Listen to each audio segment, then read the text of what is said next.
ഇന്ന് നമുക്ക് ice cream stick കൊണ്ട് ഒരു സ്റ്റാർ ഉണ്ടാക്കിയെടുത്താലോ?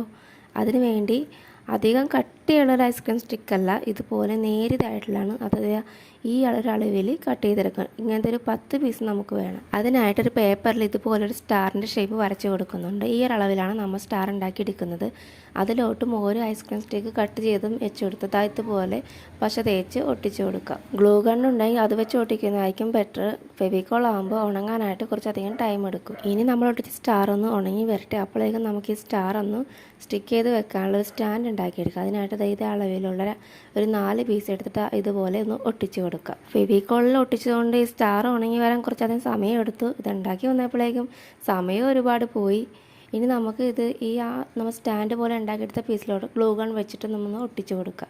ഫെവിക്കോൾ ആകുമ്പോൾ നിൽക്കില്ല, ഗ്ലൂ ഗണ്ണാകുമ്പോൾ നമുക്ക് ഒട്ടിച്ച് കൊടുത്താൽ കറക്റ്റായിട്ട് നിന്നോളും. അപ്പോൾ വീഡിയോ ഇഷ്ടപ്പെട്ടാൽ എന്തായാലും ലൈക്ക് ചെയ്യാൻ മറക്കല്ലേ. അപ്പോൾ അടുത്ത വീഡിയോ കാണാം. ബൈ.